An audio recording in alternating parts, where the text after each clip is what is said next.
doorashada berito ka dhici doonta Somaliland ayaa lagu guda jiraa waxaana soo baxaya cabashooyin xoogan oo muujinayaan xisbiyada mucaaradka ee Somaliland gaar ahaan xisbiga mucaaradka ee Kulmiye. Mudane Cali Xaamud Jibriil oo ka mid ah saraakiisha sarsare ee xisbiga Kulmiye dhawaana loo magacaabay wakiilka xisbiga Kulmiye oo fadhiya xafiiska komishinka ee gobolka Awdal gaar ahaan magaalada Boorama ayaa eedeymo culus u jeediyay xisbiga talada Somaliland xilligan haya udub. Cali Xaamud Jibriil wuxuu sheegay inay kala garan waayeen xubnaha doorashada ka shaqeynaya ee gobolkan Awdal u dhashay xilligan ku sugan isagoo sheegay ilaa iyo iminka inaan loo sheegin tirada shaqeynaysa oo laga qarinayo. wuxuu sidoo kale sheegay in xubnaha doorashada ka shaqeynaya ee Hargeysa laga keenay la isku dayay in laga bedelo goobaha ay ku qornaayeen isagoo ku eedeeyay booliska magaalada Boorama inay faragelin qaadan ku sameeyeen hanaanka doorashada berita dhici doonta. ودقيقة الخير والصدن من السيرة وصالح فتن وصدن وفتن هو رمي كثير أو ذلك اللي بيسوي عليه إلا حتى لما تغير تطلع عليه تاسي وعي عن آد وهي طلع لا مش نارسكي لا يصير قبل الفرق يحسن أيها جوه دي اللي بدك اللي سكتين تاسنا واضح أنا قررنا عليه لكن كدش دمك سكت عبوها الله إذا كانوا الحلين كدقيقة بقى يسوونها أريكيسا أنا قررنا عليه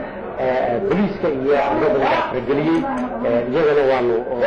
la yaqaanahay sida wadada guriga saraakiil xisbiga kulmiye ayaa saaka la xiray oo sida loo xiray aan gurinayn wakiilka xisbiga Kulmiye ee doorashada gobolka Awdal u qaabilsan Cali Xaamud Jibriil wuxuu ku eedeeyay dawladda in baabuurteeda taargooyinkii GT-ga lagu yaqaanay ay ka bedeshay oo taargooyin caadi ah oo kan shacabka lagu xiray isla markaana xilligan baabuurtaasi kaambeen galeen ku jiraan. laakiin dawladdu handadaad iyo arjuleyn ayay wadaa ay taajibeysaa لكن كريش الضبط سبع عم بحوالها لكن فرجلين حوجة دولة دي GT-ها ayaa la barashada lagu xiray waxa soo meelay bajira marani diiway xiriir la sameeyay guddiga anshaxa doorashooyinka Somaliland wuxuu gudbiyay cabashooyinka ay muujinayaan waxa uu yiri guddigu waxay sheegeen in ay ku xadgudbay xisbiga qaranka inuu ku xadgudbay dawladda inuu ku xadgudbay gareynaya doorashooyin xubnaha ay soo saareen ay ku eedeeyeen xisbiga udub inuu ku xadgudbay dhammaan bashruuc يدرسين دورشة هذا وين لكن واحد بقى أفراد تعود بالسبعين كان ودي يضبط وان زيادة وان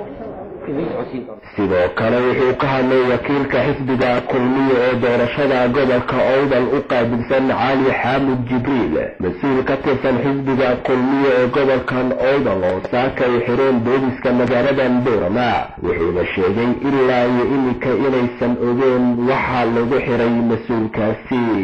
xaafadda lafteeda ay waraysataan lafteeda ay waraysanay hadana khilaafay soo saaray booliska degmada Boorama tan waxay leeyihiin ku turkiga xiraya oo cadeeyay mana booliis way saxdaafay هذا صار سفر كحلية مانجو وعاد إلى هذا ما هينه. ugu dambeyntii Cali Xaamud Jibriil wuxuu ka hadlay goob ku taala magaalada Boorama oo codbixinta ka dhici rabtay oo qalqal ka dhacay saaka wuxuuna sheegay inay goobtaasi qabsadeen xisbiga udub sida uu hadalka u dhigay wuxuuna sheegay inay goobtaasi tahay meel aan waxba lagu aamini karaynin. si aad baan uga wadacsanahay wax allaale waxaan ku darkanaa ma jirto xalka meesha waa la qabsaday oo waan fahmi weynay udub baa la qabsatay وانا كشف كنا قبل كون الله هذا الله إلا هذا يرسل مثلا ماشي أسكر ميسي توجين صحافة دولة تأتين وأنا ودنا ويت تجي أسكر ويت توجين هذا حلو من كلامنا معها بعوي حديث رادو يوحميني كبش القوية لان إلى عسكر غير كثارة كما بوليس كتير بور باي شو قوي أنا وأنا لا يبان هاي وحلا إلا هذا المسؤول من هذين وأنا كل غضبنا magaalada Boorama waa ka duwan tahay marka loo eego siyaasadaha jira magaalooyinka kale ee Somaliland taasina waxaa sabab u ah magaaladan oo ka soo wada jeedaan saddex musharax oo xilligan tartanka ku jira kuwaasoo kala ah madaxweynaha xilligan ee Somaliland Mudane Daahir Rayaale Kaahin iyo labada madaxweyne ku xigeen ee xisbiyada mucaaradka ee Kulmiye iyo Ucida Injineer Cabdiraxmaan Cabdilaahi Saylici iyo Dr. Maxamed Rashiid Sheekh Xasan xaaladda guud ee Somaliland ayaa maanta aada u kacsan waxaana si xoogan u socda tartan hoose oo daaha hoostiisa laga hagayo taasoo wadaan xisbiyada isku haya siyaasadda Somalilan ee doorashada berito loo dareeri doono ku tartamaya waxaana aada loo adkeeya ammaanka guud ee Somalilan. Cabdi Fataax Axmed.